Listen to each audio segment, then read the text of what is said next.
उपस्थित आप सभी को बहुत बहुत सेवा जुहार है। आप सबका हार्दिक स्वागत है। और जैसा कि आप सबको ज्ञात है कि यह कार्यक्रम कोई अपने संगत के नाम से सप्ताह में 4 दिन मंगल, बुध, गुरु और शुक्र को लाइव प्रसारित किया जाता है। और इस कार्यक्रम में हमारे पूर्वजों का इतिहास, प्रकृति के रहस्य, प्राकृतिक जीवन दर्शन, प्रकृति के शक्तियों का अभ्यास आदि कार्य किया जाता है। ये एक क्रमबद्ध चलने वाला एक धारावाहिक कार्यक्रम है, जिसमें अभी हम लोग अभी तक जाना कि किस प्रकार से दुनिया की उत्पत्ति हुई, कैसे पृथ्वी का निर्माण हुआ, उसमें जीवन की उत्पत्ति कैसे हुई और कैसे जीव जंतुओं का विकास हुआ, कैसे पानी से थल में चलने वाला, नभ में उड़ने वाला जीव जंतुओं का विकास हुआ, किस प्रकार से फूलों ने अपना खुशबू विकसित किया, किस प्रकार से अपना रंग विकसित किए, किस प्रकार से जीव जंतुओं ने अपने भोजन, सुरक्षा और वंश वृद्धि के लिए अनुकूलन अपने आप को अनुकूलित किए। इन सारे चीजों का अध्ययन करते हुए हम लोग पहुंचे हैं मानव नस्ल की उत्पत्ति पर। सभी जीव जंतुओं का इतिहास बहुत पुराना है। सभी जीव जंतु करोड़ों वर्ष पुराने हैं। कभी इस धरती पर बड़े बड़े डायनासोर हुआ करते थे, बड़े बड़े विशालकाय वृक्ष हुआ करते थे। उस समय तक यह मानव नस्ल पैदा नहीं हुआ था। ये मानव नस्ल उस समय पैदा हुआ लगभग 3 लाख साल पहले, 2.5 से 3 लाख साल पहले, जब जंगल में रहने वाला कपी वानर समतल एरिया में आया और समतल एरिया में आने के कारण से दूर के चीजों को देखने का प्रयास किया और दूर के चीजों को देखने के प्रयास के चक्कर में उसका रीढ़ की हड्डी सीधा होने लगा। 4 पैरों के बजाय 2 पैरों पर खड़े होने का अभ्यास करने लगा और धीरे धीरे वो उसकी 2 पैरों पर चलने की आदत बन गई। रीढ़ की हड्डी सीधा हो गया। फिर धीरे धीरे वो मानव के रूप में विकसित होने लगा। ये कई अवस्थाओं से गुजरा।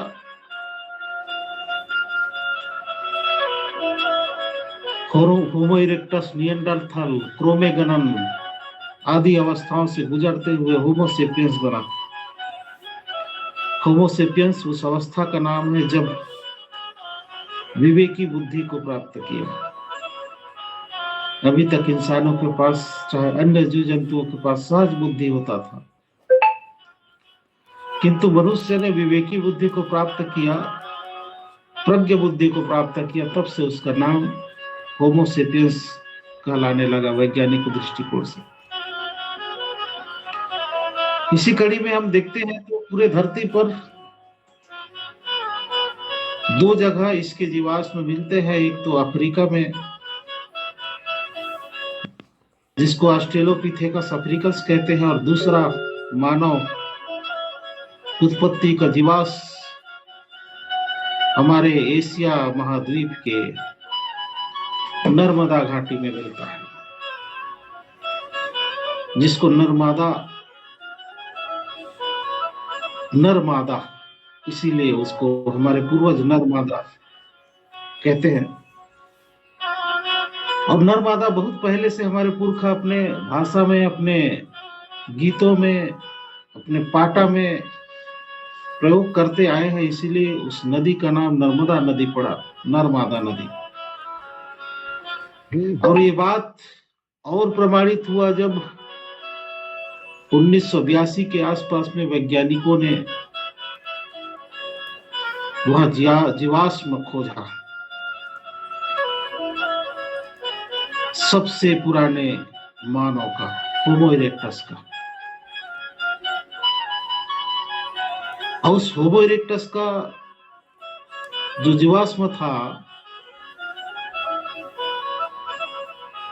साथ में वहां पर महिला जीवाश्म मिले,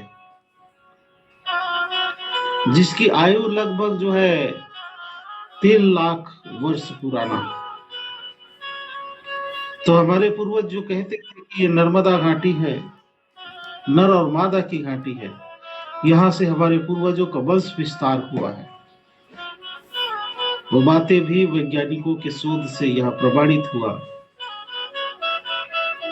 कि नर्मदा घाटी में हमारे पूर्वजों की उत्पत्ति हुई। और जो मैकल पहाड़ है जिस पर नर्मदा घाटी है, वो हिमालय से भी पुराना पहाड़ है। हिमालय से भी पुराना। हिमालय जब समुद्र के नीचे पृथ्वी के कई तल में जब टकरावट हुए, तब हिमालय धीरे धीरे बना। लेकिन उससे पहले नर्मदा का जो पहाड़ है वो बन करके तैयार हो चुका था, लगभग 1-2 अरब साल पहले। जिस समय डायनासोर हुआ करते थे, उसके कई करोड़ साल पहले मैकल पर्वत का निर्माण हो चुका था। इसलिए नर्मदा के जो घाटी एरिया है, उधर डायनासोर के भी जीवाश्म मिले, अंडे मिले। इन सब बातों से यह स्पष्ट होता है कि अमरकोट, जिसको अमरकंटक भी कहा जाता है, अमरकोट, वो हमारे पूर्वजों की उत्पत्ति का जो है सबसे प्राचीन स्थल है। और निश्चित रूप से पहले वो पानी में डूबा रहा था। जितने भी भूखंड है सभी पहले पानी में ही थे। पानी से जब ऊपर आया तब पहाड़ों का रूप लिया। अब जैसे जैसे ऊपर आता गया, पहाड़ बनते चले गए, पानी नीचे खसकते चला गया। अभी भी उन पहाड़ों को देखने से लगता है कि पानी से डुबा करके निकाला गया हो। पत्थरों की संरचनाओं को देखेंगे तो ऐसा लगता है कि कभी पानी में डूबा रहा होगा। तो जितने भी पहाड़ हैं, अधिकांश जो है पानी में ही डूबे रहे थे। जिस समय पूरे धरती में पानी ही पानी था, 7 महाद्वीप नहीं बने थे। धीरे धीरे 7 महाद्वीप जल से ऊपर आया, पानी नीचे खसका, तब 7 महाद्वीप बने। तो 7 महाद्वीप बनने की प्रक्रिया में मैकल पर्वत हिमालय से भी ज्यादा पुराना है। और ये बातें हमारे पूर्वज अपने गीतों में, अपने पाटाओं में, अपने मंत्रों में इसको लाते थे, जो बाद में वैज्ञानिकों द्वारा भी यह प्रमाणित होता चला गया कि वाकई में हिमालय से भी पुराना अमरकोट है। और वहां से निकलने वाली जो नदियां हैं, उन नदियों के साथ साथ हमारे पूर्वज आगे बढ़ते गए होंगे, फिर अरावली पर्वत में फैले होंगे, फिर उधर से होते हुए जब धरती 20 करोड़ साल पहले 2 टुकड़ों में बटा, तो उन टुकड़ों के साथ साथ में कुछ नस्ल अफ्रीका, ऑस्ट्रेलिया और नीचे के महाद्वीपों में फैल गए होंगे। क्योंकि अमरकोट का जो पहाड़ है वो तो 1 अरब साल पुराना है, 1 से 2 अरब साल पुराना है। और महाद्वीपों का निर्माण ध्रुवों के टूटने के कारण से 20 करोड़ साल पहले हुआ। इसका मतलब अमरकोट बनने और धरती के 5 खंडों में टूटने और ऊपर के 2 खंड मिलाकर के 7 खंडों में टूटने के बीच में बहुत लंबा समय था, बहुत लंबा गैप था। इसका मतलब पहले होमो इरेक्टस आदि जो है उसके पूर्वज कपि लोग पहले विकसित हुए होंगे, उसके बाद धरती टुकड़ों में बटा होगा। इसीलिए 5 महाद्वीप में जो पाए जाने वाले जो ट्राइबल है, आदिवासी हैं, उन सब की शारीरिक बनावट, उनका रंग, उनकी संस्कृति में बहुत कुछ समानता, बहुत कुछ एक रूपता दिखाई देता है। इससे ये प्रमाणित होता है कि मानव नस्ल एक जगह से विकसित होकर के सब तरफ फैले हुए होंगे। शुरुआत में अपनी सुरक्षा के लिए गुफाओं के शरण में गए, गुफाओं में रहने लगे। इन सारे चीजों को, पेड़ पौधों, जीव जंतुओं, वनस्पतियों, सभी को देख करके उन्होंने उनके क्रिया के आधार पर, उनके रूप के आधार पर, उनके रंग के आधार पर उनका नामकरण करते गए, क्योंकि बिना नामकरण के किसी जीव जंतुओं को पहचानना या उसके बारे में बताना असंभव था। और ये नामकरण की प्रक्रिया हमारे पूर्वजों ने की, यहीं से उनकी बौद्धिक क्षमता का विकास होते चला गया। बहुत सी चीजों को उन्होंने सोचा होगा कि एक बार बताने के बाद फिर दूसरी बार बताना पड़ता है, और फिर दूसरी बार बताने के लिए फिर याद रखना पड़ता है। तो चीजों को याद रखने के लिए उन्होंने पत्थरों पर लिखना शुरू किया, सांकेतिक रूप से प्रतीक चिन्ह बनाने शुरू किए, जिसको आदि मानव के गुफाओं के समय का भित्ति चित्र, भित्ति लिपि कहा जाता है। और पता नहीं कौन से रंग का इस्तेमाल करते थे कि अभी तक उन पत्थरों पर लिखे हुए रंग उड़े नहीं हैं। अभी जितने भी केमिकल आते हैं, रंग आते हैं, उनमें लिखे हुए रंग एक समय के बाद उड़ करके खत्म हो जाता है, और विशेष करके पत्थरों पर और लंबे समय तक नहीं लिखा जा सकता। लेकिन गुफाओं में जो लिखे हुए रंग हैं वो अभी तक बरकरार है। ये बड़ा अचरज का विषय है। कई प्रकार के पत्तों के, कई प्रकार के फूलों के रंग को मिला करके केमिकल से भी महाकेमिकल बनाए होंगे, ऐसा लगता है। तभी तो उनके रंग बरकरार है लिखे हुए पत्थरों पर। गुफाओं में जब रहने लगे तो हमारे पूर्वजों ने अपना नाम कोया मनवाल कोयतुर के रूप में किया, अपने आप को कोयतुर कहा। कोया मतलब प्रकृति होता है, तुर मतलब वंश से संतान होता है। हम प्रकृति के पुत्र हैं, प्रकृति के वंशज हैं। क्योंकि गुफा में सुरक्षा मिली तो गुफा को भी कोया कहा।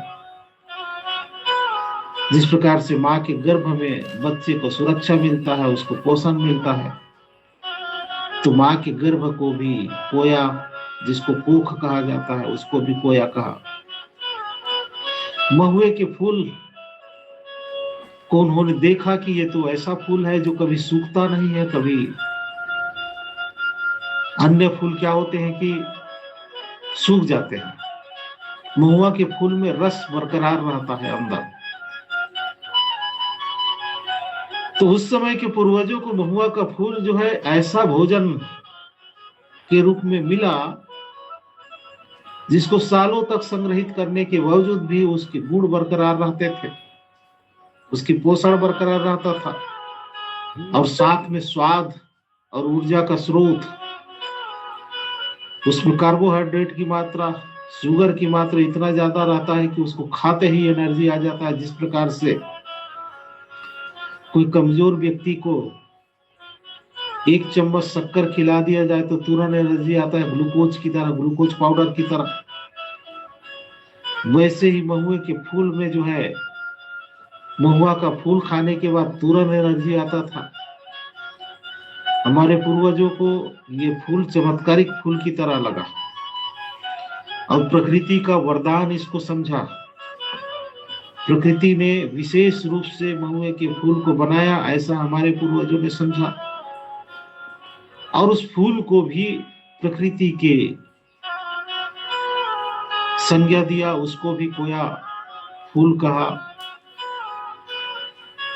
और उसको अपने विशेष देवताओं में चढ़ाने की, सुरक्षित करने की विधि रखी। इस प्रकार से हमारी जो संज्ञा है कोयतुल, वो कनेक्टेड है प्रकृति से, वो कनेक्टेड है गुफा से, वो कनेक्टेड है माँ के गर्भ से, और वो कनेक्टेड है महुआ के फूल से।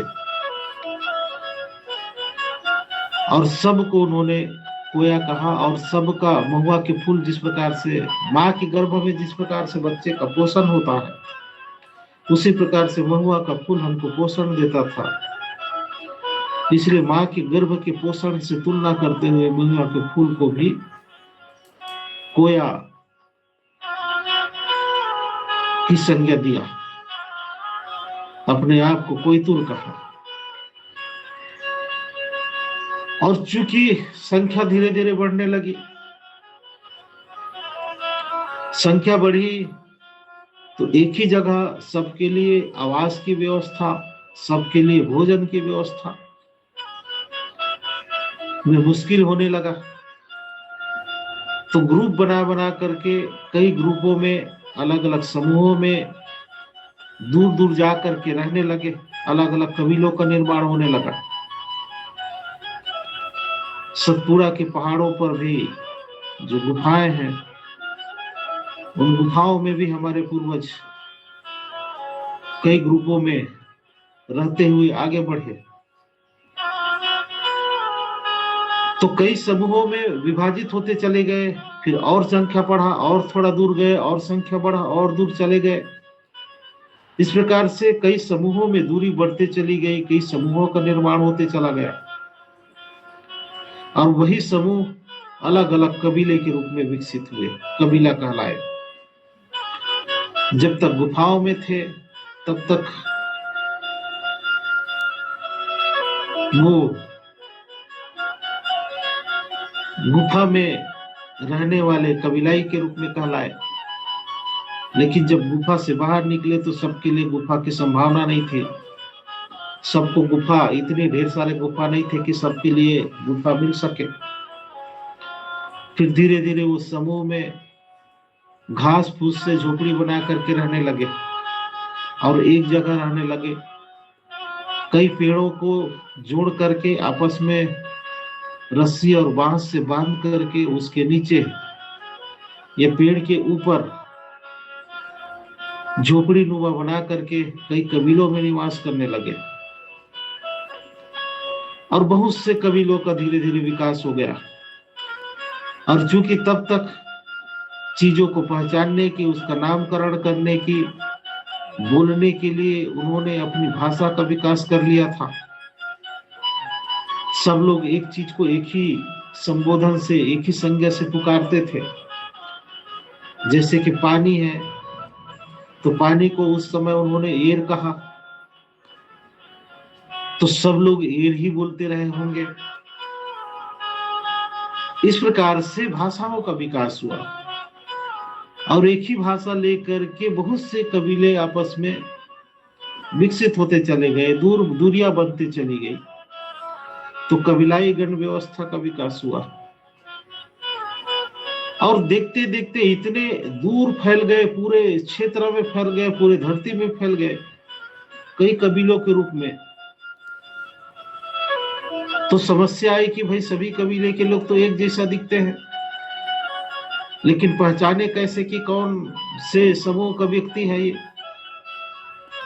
तो फिर कबीलों का भी नामकरण शुरू हुआ। तो नामकरण करने के लिए फिर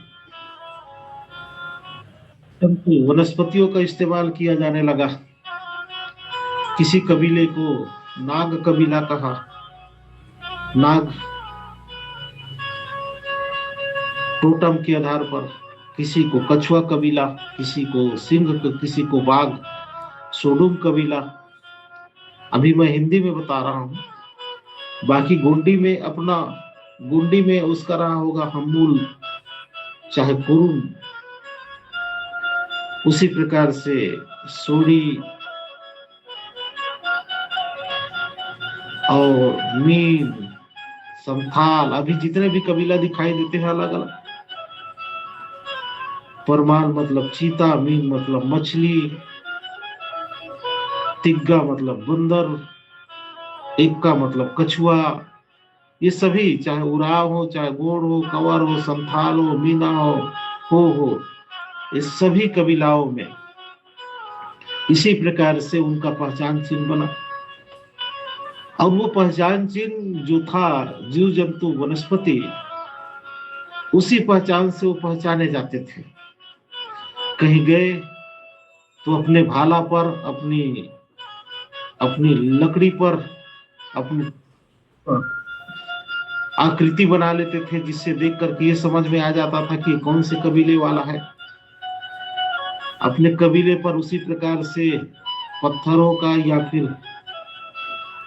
पत्तों का उसी प्रकार से अपने टोटम चिन्ह का आकृति बना लेते थे, अपने कबीला चिन्ह का। इस प्रकार से सभी कबीलों की अपनी अपनी पहचान बनने लगी। सभी कबीलों का नियम कानून बने, ताकि उस कबीले के नियम कानून के अनुसार उसके सदस्य लोग चले। ये सुरक्षा के लिए भी बहुत जरूरी था और शिकार करने के लिए भी बहुत जरूरी था। दुश्मन अटैक न करे इसके लिए भी जरूरी था, जानवर भी अटैक करने का खतरा होता था। तो कबीलों वालों ने अपने मुखिया चुना, सरदार चुना, कबीले का सरदार, जिसके माध्यम से उस कबीले का प्रबंधन और नियंत्रण होता था। वहां नियम कानून बनते थे, दंड जुर्माना की व्यवस्था बनी। जिस प्रकार से चींटियों का झुंड होता है, जिस प्रकार से मधुमक्खियों का झुंड होता है, जिस प्रकार से दीमक का झुंड होता है, उसी प्रकार से हमारे पूर्वज भी झुंड में रहने लगे और वही झुंड कबीला कहलाया। और कबीला को ही अंग्रेजी में ट्राइब कहते हैं। कबीला व्यवस्था में रहने वाले लोगों को ट्राइबल कहते हैं। अब कबीलाई व्यवस्था को ही ट्राइबल सिस्टम कहते हैं। अभी भी हम लोग भले गांवों में रहते हैं, किंतु अभी भी हमारे समूह की व्यवस्था जीवित है। समूह की व्यवस्था को ही कबीला व्यवस्था कहते हैं।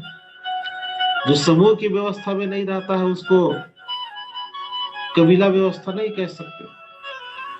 अभी भी हम अपने समूह के भीतर ही गोंड, उरांव, भील, संथाल, ये सब अपने अपने समूह के भीतर जो नियम कानून है, रूढ़ी प्रथा है, उसका पालन करते हैं, उसके मुखिया होते हैं। और उस नियम का जो पालन नहीं करता उसको सामाजिक दंड दिया जाता है। इसलिए कबीलाई का गुण अभी भी हमारे भीतर बचा हुआ है। अभी भी हमारा गांव एक विकसित कबीले की तरह है। हर एक गांव वास्तव में एक विकसित कबीला है, जिसमें घर है, खेती है। इसीलिए किसी भी देश को, कोई भी राष्ट्र हो, उस राष्ट्र को उस गांव की संस्कृति के आधार पर उसको कबीला राष्ट्र कहा जाता है। हर एक देश में गणतंत्र स्थापित करने की प्रक्रिया है। अब गणतंत्र का मतलब होता है कबीलाई व्यवस्था, गणराज्य व्यवस्था। तो हमारे पूर्वजों ने अभी तक अपनी गणराज्य व्यवस्था, अपनी गण व्यवस्था, अपनी गणतंत्र, अपनी कबीला व्यवस्था को बचा करके रखा हुआ है। इस प्रकार से हमारे पूर्वज कई समूहों में विभाजित हुए और एक ही भाषा को लेकर के सब लोग विकसित हुए। और वो भाषा का कोई नाम नहीं था, क्योंकि प्रकृति की भाषा थी। और प्रकृति की भाषा जैसे जैसे दूर होता चला गया, चिड़ियों की आवाज है तो चिड़ियों की आवाज एक ही जैसा रहेगा, झरने की आवाज है तो झरने की आवाज भी एक जैसा ही रहता है। चाहे अमेरिका में झरना की आवाज हो, चाहे भारत में झरने की आवाज हो। यदि बछड़ा है तो बछड़ा जो आवाज निकालता है वो आवाज भारत में भी वैसी आवाज निकलेगा, अमेरिका में भी वैसी आवाज निकलेगा। तो जो साउंड था, जो उच्चारण जो होता था, वही प्राकृत भाषा है। जैसे बिल्ली म्याऊ म्याऊ करती है, तो म्याऊ म्याऊ अमेरिका का भी बिल्ली करती है। तो इस प्रकार से जो प्रकृति की जो साउंड है, प्रकृति का जो आवाज है, उसी आवाज को पहचाना गया और उसी के आधार पर जो है उसका नाम, जीव जंतुओं का नामकरण हुआ और वही भाषा बना। और उसी भाषा को, चूंकि गण समूहों की भाषा थी, इसलिए गोंडी भाषा कह दिया गया। वास्तव में गोंडी भाषा कोई एक सीमित क्षेत्र की भाषा नहीं है, बल्कि वो सबसे प्राचीन और प्राकृत भाषा है। उसके एक एक शब्द के पीछे प्राकृतिक साउंड छिपे हुए हैं, आवाज छिपे हुए हैं, उसमें इतिहास छिपा हुआ है, उसमें जीव जंतुओं के गुण छिपे हुए हैं। कोई भाषा जो बनता है वो सिर्फ महज शब्द नहीं होते, उसके पीछे पूरा दर्शन छिपा होता है। मतलब उसके आवाज को सुनते ही समझ में आ जाता है कि किस बारे में बोला जाता है। जैसे म्याऊ म्याऊ की आवाज सुनने से समझ में आ जाता है कि ये बिल्ली है, तोते की आवाज को सुनने से समझ में आ जाता है ये तोता है। उसी प्रकार से जब हमारे पूर्वजों ने इन आवाजों के आधार पर भाषा का विकास किया, तो सब लोग समझ जाते थे। यहाँ तक कि जीव जंतु भी हमारी भाषा समझते थे, और जीव जंतुओं की भाषा हमारे पूर्वज भी समझते थे। अभी भी बहुत से उदाहरण है, हम लोग भी जानते में बहुत से लोग तोता और मैना पालते थे, तो तोता और मैना की भाषा को हमारे पूर्वज जानते थे, और हमारी भाषा को तोता और मैना भी सीख जाता था। अभी भी खेत में जब बैल जोतने के लिए नांगर जोतने के लिए बैल का इस्तेमाल किया जाता है, तो बैल को जब सिखाया जाता है तो हमारी भाषा को जान जाता है कि हम दाएं मुड़ने के लिए बोल रहे हैं कि बाएं मुड़ने के लिए बोल रहे हैं। मुर्गी को चारा दिया जाता है, तो उसको जब हम बुलाते हैं, चाहे बकरी को बुलाते हैं, तो बकरी मुर्गी समझ जाती है कि हमको बुलाया जा रहा है। और यदि हम उसको बोलते हैं कि जा अभी नहीं मिलेगा चारा, बाद में खाना, तो उसको भी समझ जाती है कि बाद में खाने के लिए बोल रहे हैं। तो इस प्रकार से हमारी जो भाषा विकसित हुआ, उसको सभी जीव जंतु समझ सकते थे, जान सकते थे, इस लेवल की वो भाषा थी। अभी जितने भी भाषाएं, वो तो सिर्फ इंसानों की भाषा है। इंसान बस आपस में समझते हैं उस भाषा को, बाकी जीव जंतु उस भाषा को नहीं समझ सकते। तो इस प्रकार से अलग अलग क्षेत्रों में विकसित हुई, चाहे वो साउथ अफ्रीका हो, चाहे ऑस्ट्रेलिया हो, सब जगह प्राकृत जो गोंडी भाषा है उसका असर दिखाई देता है उनके शब्दों में। क्योंकि जो गोंडवाना लैंड जो शब्द दिया गया पंचखंड धरती का, वो भारत के वैज्ञानिकों ने नहीं दिया, वो ऑस्ट्रिया के वैज्ञानिकों ने दिया। और ऑस्ट्रेलिया में आप गूगल में सर्च करेंगे तो वहां गोंडवाना के नाम पर कई ठो बड़े बड़े जो है रेस्टोरेंट है, कई ठो बड़े बड़े वहां पर जो संस्थान बने हुए हैं गोंडवाना के नाम से।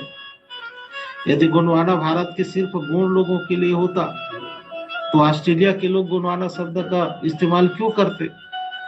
लेकिन उधर के लोग भी गोंडवाना शब्द का इस्तेमाल करते हैं। पूरे धरती में जितना भी वैज्ञानिक हैं, वो सब लोग पंचखंड धरती को गोंडवाना लैंड कहते हैं। इसका मतलब ये है कि ये सिर्फ भारत में रहने वाले सिर्फ गोंड लोगों का एक अधिकार है, ऐसा नहीं है। वो धरती का, पंचखंड धरती का जो भूभाग है उसको गोंडवाना लैंड कहा गया। और गोंडवाना लैंड इसलिए कहा गया क्योंकि इस क्षेत्र में रहने वाले जो ट्राइबल है वो गण समूह में निवास करते थे। अब गण समूह में रहने वाले लोगों की राष्ट्रीयता गणवाना, गंधर्वाना, गणमंदाना हुआ करता था। वैदिक ग्रंथों में भी इसको गणधर्वाना, गणमंदाना, गंडोद्वीप आदि कहा जाता है। अंग्रेजों ने जब गणवाना, गंधर्वाना का उच्चारण किया तो हो सकता है उन्होंने गोंडवाना उच्चारण किया हो, और गण समूह में निवास करने वाले गण जीव को गोंड कहा होगा। तो इस प्रकार से गौण जो शब्द है और गुणवाना जो शब्द है गण और गणधर्वाना शब्द से विकसित हुआ है। अब गण मतलब होते हैं कबीला या ट्राइब या समूह में रहने वाला। गंडोद्वीप मतलब जो है समूह में रहने वाले लोगों का देश द्वीप। गणधर्वाना मतलब जो है कबीला में रहने वाले लोगों का राष्ट्र। गणजीव मतलब कबीले में रहने वाले समूह। इस प्रकार से पूरा इतिहास टेली करता है और सबसे पुराना इतिहास है ये भी साबित होता है, सबसे प्राचीन इतिहास है ये भी साबित होता है। चाहे हमारे नर्मदा मानव की बात करें, चाहे मैकल पहाड़ अरावली पहाड़ की बात करें, या फिर हमारे पूर्वजों की भाषा की बात करें, या कबीला व्यवस्था की बात करें, इसको कोई दुनिया में खंडित नहीं कर सकता। सबसे प्राचीन बातें हैं हमारी। जितने भी फिर बाद में जितने धार्मिक लोग आए उन्होंने अपना फर्जी भाषा बना करके, फर्जी इतिहास बना करके हमारे भाषाओं को, हमारे इतिहास को, हमारे संस्कृति को मिटाने का प्रयास किया। और हम लोग ये समझने लग गए कि दुनिया की रचना ब्रह्मा विष्णु और महेश ने की होगी। और इस धरती पर तो कोई इंसान था ही नहीं, पहले ब्रह्मा विष्णु महेश और देवता और असुर ही रहे होंगे। ऐसे उल जलूल इतिहास हमारे मस्तिष्क में, हमारे माइंड में डाल दिया गया और हम अपने पूर्वजों के इतिहास को भूल गए और धार्मिक इतिहास बस याद रहा। और सारे काम धंधा छोड़ करके लोग उसी धर्म कर्म में डूबे हुए हैं। प्रकृति जो साक्षात है वो साक्षात लोगों को दिखाई नहीं देता, बल्कि जो है ही नहीं है उसकी उपासना करके, उसकी साधना करके भगवान के प्रकट होने का इंतजार करते रहते हैं कि कब भगवान हमको दर्शन देगा। तो इस लेवल के माइंड को डाइवर्ट किया गया है, इस लेवल की बुद्धि को डाइवर्ट किया गया है। इस बुद्धि को, इस माइंड को, इस शरीर को पुनः ठीक करना पड़ेगा। जिस प्रकार से मोबाइल में वायरस आ जाता है तो मोबाइल हैंग करता है, कंप्यूटर पे वायरस आ जाता है तो कंप्यूटर हैंग करता है। तो उस वायरस को खत्म करने के लिए उसमें एंटीवायरस डालना पड़ता है, उसको फॉर्मेट मारना पड़ता है। जितने भी पुराने उल जलूल उसमें एप्लीकेशन होंगे सबको डिलीट मारना पड़ता है। और जो काम का ऐप है उसी को मोबाइल में रखना पड़ेगा। जो काम का सॉफ्टवेयर है वही आपके कंप्यूटर में रहे। अगर बिना काम का है, उल जलूल है, जो हमको गलत रास्ते दिखाता है, ऐसा एप्लीकेशन रहेगा तो हम सही काम कर नहीं पाएंगे। इसलिए सब चीज को डिलीट मारना पड़ेगा, फॉर्मेट करना पड़ेगा और एंटीवायरस डालना पड़ेगा। तो हमारे पूर्वज ओसोडूम ने इसकी भी व्यवस्था करके रखी हुई है कि भविष्य में यदि आपके माइंड में किसी प्रकार के वायरस आ जाए, हैंग करने लगे माइंड, सत्य असत्य का भ्रम हो, क्या सही है क्या गलत है, हम कल्पना न कर सके, दूर की चीजों को देख ना पाए, हमारा जीवन भटक जाए, बीमार हो जाए, तो क्या करना चाहिए। इसके लिए हमारे कोसोडूम शंभू से एक ने व्यवस्था बना करके रखा हुआ है और खुद अनुभव करके शोध किए और जो सिस्टम उन्होंने बताया उसको कहा जाता है योग और तंद्रा। योग मतलब अपने आप को प्रकृति के साथ जोड़ना और प्रकृति से पावर को अपने भीतर एक्टिव करना। तंद्रा का मतलब प्रकृति के साथ अपने आप को तालमेल के साथ लीन हो जाना। जिस प्रकार से बिजली में जो जनरेटर, बिजली में जो ट्रांसफार्मर होते हैं, ट्रांसफार्मर में क्या होता है कि बाहर से उसमें पावर आता है और ट्रांसफार्मर फिर जो है घरों में सप्लाई देता है। उसी प्रकार से हमारा शरीर भी एक ट्रांसफार्मर की तरह है जो प्रकृति से डायरेक्ट ऊर्जा को अपने भीतर जितना चाहे उतना अवशोषित कर सकता है और इस शरीर में फिर प्रकृति की ऊर्जा को जीवन में उपयोगी लायक बना करके उसको हमारे शरीर के प्रत्येक अंगों में, प्रत्येक जो है क्षेत्रों में लोगों के लिए उसको विस्तारित करता है। जब तक हम प्रकृति से ऊर्जा नहीं लेंगे तब तक हमारा शरीर सिर्फ एक लोहे की मशीन की तरह है, हाड़ मांस से बने हुए पुतले की तरह है। तो जिस प्रकार से जब तक इंजन में करंट नहीं जाता है तब तक वो चालू नहीं होता, उसी प्रकार से हमारे शरीर में भी जब तक प्रकृति की एनर्जी नहीं आएगा हमारा शरीर भी मात्र हाड़ मांस का पुतला है। इसलिए शंभू शेख के बताए हुए योग और तंद्रा का भी अभ्यास करना है, तभी हमारे दिमाग में जो वायरस भरे पड़े हैं वायरस खत्म होगा और हम सही तरीके से सोचना शुरू करेंगे, सही तरीके से समझना शुरू करेंगे। तो आइए योग और तंद्रा आज का अभ्यास शुरू करते हैं। सुखपूर्वक आसन पर बैठ जाइए, कमर पीठ सीधा कर लेंगे,